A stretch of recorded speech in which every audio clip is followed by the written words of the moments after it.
Friends, welcome in brain booster channel. ये SSC CGL की PYQ series में ये नेक्स्ट क्वेश्चन है, जिसमें कि 6 और 5 भुजाओं वाले समबहुभुज। समबहुभुज का मतलब यहाँ पर रेगुलर पॉलीगॉन की बात कर रहा है। समबहुभुज जिसके चारे भुजाएं बराबर हो उसको समबहुभुज बोलते हैं। और 6 और 5 है जो कि आर त्रिज्या वाले वृत्त में अंतर्निहित, यानी कि एक ऐसा सर्किल जो कि जिसकी रेडियस मान लेते हैं आर है, और उसमें ये दोनों ही इसमें इंक्लूड है, दोनों ही अंतर्निहित है, मतलब एक ही वृत्त में दोनों है, इस तरह से कहा गया है। तो उनकी क्षेत्रफलों का अनुपात कितना होगा ये हमको फाइंड करना है यहाँ पर।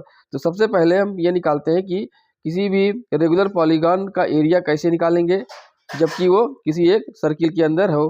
तो मान लेते हैं कि हमारा एक ये आर रेडियस का एक सर्किल है, जिसमें एक ये है हमारा रेगुलर पॉलीगॉन, हम ये ऐड कर दे रहे हैं। ठीक है, ये हम 6 यानी 6 भुजा वाला हेक्सागन को हम इंक्लूड कर दे रहे हैं। यहाँ पर सारी साइड्स क्या है, इक्वल है यहाँ पर।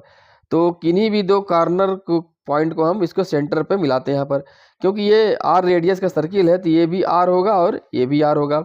और यहाँ से अगर परपेंडिकुलर ड्रॉप करेंगे ये, तो ये 90 डिग्री बन जाएगा, और जो कि इसको ये ए बी और ओ हम मान लेते हैं यहाँ पे। ठीक है, जिसको इसको इक्वली डिवाइड करें, क्यों करेगा, क्योंकि ये आइसोसेलेस ट्रायंगल बन जाएगा, दोनों साइड बराबर है। तो ये इसकी प्रॉपर्टीज ट्रायंगल के इसके किसी एक पार्टनर जो इसके जो बराबर साइड्स हैं उसमें आप परपेंडिकुलर ड्रॉप करेंगे सामने के साइड पे, तो वो परपेंडिकुलर ड्रॉप करेंगे तो वो इसको इक्वली डिवाइड कर देगा यहाँ पर। ये मान लेते हैं कि ये हमारा पॉइंट ये सी है। ठीक है, तो ए सी इक्वल टू सी बी हो जाएगा। अब ये एंगल की बात करें, क्योंकि ये हेक्सागन है तो यहाँ पर जो एंगल होगा वो मान लीजिए कि ये एन साइड्स का ये रेगुलर पॉलीगॉन है, ये एन साइड्स का रेगुलर पॉलीगॉन है। तो ये अगर एंगल ये थीटा है तो थीटा हो जाएगा हमारा, क्योंकि पूरे सर्किल के जो सेंटर पर जो एंगल होगा वो होगा 2 पाई। तो 2 पाई डिवाइडेड बाई जितने साइड्स होंगे, रेगुलर हेक्सागन है तो 6 होगा, रेगुलर पेंटागन है, सम है तो रेगुलर होगा तो 5 हो जाएगा। इस तरह से यहाँ पर हो जाएगा। अगर हेक्सा की बात करेंगे तो यहाँ पर 6 हो जाएगा। तो हम जनरली लेते हैं एन लेते हैं, 2 पाई बाई एन हो जाएगा यहाँ पर।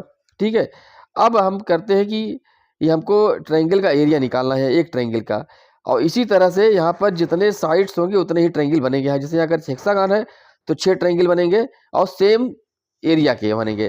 तो हम उस पर अगर एक ट्रायंगल का एरिया निकल जाएगा उसमें 6 के मल्टीप्लाई कर देंगे, टोटल एरिया आप फाइंड कर सकते हैं यहाँ पर। तो हम लेते हैं कि किसी एक ट्रायंगल का लेते हैं यहाँ पर। तो जो ट्रायंगल का एरिया होगा वो होगा 1/2 इंटू बेस, बेस हमारा ए बी हो गया, इंटू हाइट, हाइट हो जाएगा हमारा सी ओ हो जाएगा। हमको ए बी चाहिए और सी ओ चाहिए। अब ए बी क्या है, ए बी है आपका ए बी इक्वल टू हो जाएगा 2 इंटू ए सी, 2 इंटू ए सी हो गया। अब ए सी कैसे निकलेगा, क्योंकि अगर ये थीटा है तो ये हो जाएगा हमारा थीटा बाई 2, यहाँ से यहाँ तक एंगल हो जाएगा थीटा बाई 2। और ये सिर्फ सामने का जो साइड हो जाएगा प्रॉपर्टी से, ट्रायंगल की प्रॉपर्टी से हो जाएगा ए सी इक्वल हो जाएगा आर साइन थीटा बाई 2 होगा। ठीक है, इसी तरह से ये ए बी आ गया, ये भी आ गया। अब आप सी ओ आपका हो जाएगा ये आर, यहाँ पर हो जाएगा कास हो जाएगा। ठीक है, ये ए सी हो जाएगा, 2 इंटू ए सी है तो 2 कास थीटा बाई 2 हो जाएगा, 2 कास थीटा बाई 2। और सी ओ हो जाएगा 2 आर साइन थीटा बाई 2 हो जाएगा। ठीक है ना, ये थीटा बाई 2 हो जाएगा, तो ये सी ओ हो जाएगा sine theta by 2, R into sine theta by 2, और ए सी हो जाएगा R into cos theta by 2 हो जाएगा। इसका डबल कर देंगे तो ए बी मिल गया, दोनों मिल गया। अब हमारा जो एरिया बनेगा ट्रायंगल का एरिया हो जाएगा area of A O B, ये हो जाएगा 1/2 इंटू ए बी आपका आ जाएगा 2 R cos theta by 2 into R sine theta by 2। तो ये आपका बन जाएगा, अब से 2 से 2 कट जाएगा, यहाँ पर 2 से 2 कट जाएगा, या 2 को रहने दीजिए क्योंकि हमको यहाँ प्रॉपर्टी मिल जाएगा 2 sine theta by 2 into cos theta by 2। तो ये आपका आ जाएगा आर स्क्वायर हो जाएगा, आर इंटू आर, और बाई 2 ले लिया हमने यहाँ का। अब बचेगा क्या, साइन थीटा आ जाएगा यहाँ पर, 2 sine theta by 2 into cos theta by 2 होता है साइन थीटा। तो ये आपका एक फार्मूला बन गया R square by 2 sine theta, जबकि वो जो रेगुलर पॉलीगॉन है उसके साइड्स एन है। तो टोटल एरिया क्या हो जाएगा, total area of regular polygon, ठीक है, जो समबाहुभुज है उसका हो जाएगा n इंटू ये जो हमारा एरिया आया था r²/2 साइन थीटा हो जाएगा। अब थीटा क्या होगा, 2π/n हो जाएगा, तो इसको भी रिप्लेस कर देंगे तो यह आ जाएगा n into r/2 sign 2π/n होगा। ये आपका फार्मूला बन गया यहाँ पर। अब आते हैं 6 भुजा और 5 भुजा वाले समबाहुभुज का एरिया, क्योंकि सर्किल तो एक ही सब में है, तो हम करते हैं कि S6 ले लेते हैं, एरिया ऑफ 6 भुजा वाले समबाहुभुज का। तो वो हो जाएगा आपका यहाँ से 6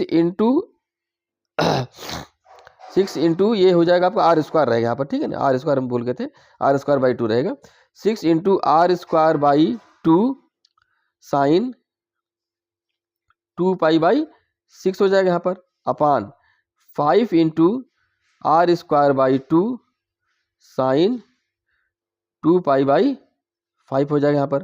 क्लियर। अब इसको आगे बढ़ाते हैं, r²/2 कट जाएगा, 6 इंटू साइन 2π/6 यानी कि 5π/6 हो जाएगा, यानी कि आपका आ जाएगा π/6 यानी 180/60 डिग्री कर देते हैं यहाँ पर, ठीक है, अपान 5 और इसका कट गया साइन। अब यहाँ पर यह 2π क्या है, 360 डिग्री है, तो 360/5 करेंगे तो आ जाएगा 7 और 2 5 5 7 35 और 2 15 10 72 डिग्री हो गया। क्लियर। अब आपके पास ये साइन 60 डिग्री का पता है फार्मूला, अब आपको निकालना है साइन 70 डिग्री का फार्मूला। अब इसके लिए आपको याद ही करना पड़ेगा कि साइन 72 डिग्री की वैल्यू जो होती है, क्योंकि इसको डेरिवेशन में टाइम लग जाएगा, तो ये आपको याद ही करना चाहिए।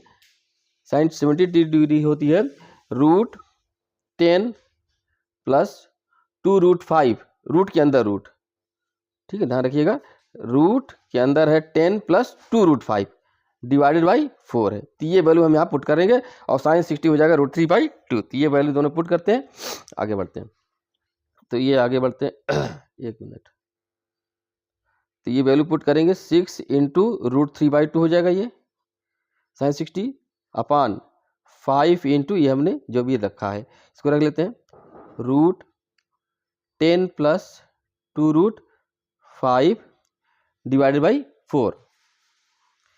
ओके, अब देखिए आप आंसर देखते रहिएगा, आंसर कौन सा हो सकता है। देखिए 10 + 2√5 आ रहा है, ये दोनों तो नहीं होगा, ए नहीं होगा, बी नहीं होगा, क्योंकि 10 - 2√5 या तो सी हो सकता है या तो डी हो सकता है। अब इसमें आप देखना है, तो अब इसके लिए देखिए दूसरे साइड में 5 है यहाँ, यानी कि ये दोनों बराबर है, दोनों में ऊपर का न्यूमरेटर आपको देखना है कि 4√3 आएगा कि 12√3 आएगा, ये आपको चेक करना है यहाँ पर, ठीक है। अब इसको देखते हैं आगे, √3 तो आ ही रहा है, देखिए √3 आपका आ रहा है, तो इसको अब देखते हैं, तो ये हो जाएगा 2 × 1 = 2 3 हो जाएगा, और ये आपको ऊपर आ जाएगा, तो ये आ जाएगा 12√3 आ गया। ओके, 5 √10 + 2√5 हो गया, ठीक है। अब देखिए आपका मिल गया, पूरा आंसर मिल गया, है कि नहीं, 12√3 आ रहा है नीचे ये, तो ऑप्शन डी करेक्ट हो गया। तो प्लीज़ चैनल को लाइक कर दीजिए, सब्सक्राइब कर दीजिए, और कोई भी सजेशन हो आप ज़रूर उसमें कमेंट लिखिए, और साथ में एक व्हाट्सअप चैनल है उसमें भी आप जुड़ सकते हैं, जिससे आप क्वेश्चन पूछ सकते हैं। कोई भी नया क्वेश्चन आपको चाहिए आंसर सॉल्यूशन के साथ, तो आप वो भी आप हमको कमेंट में क्वेश्चन भेज सकते हैं। Okay, thank you.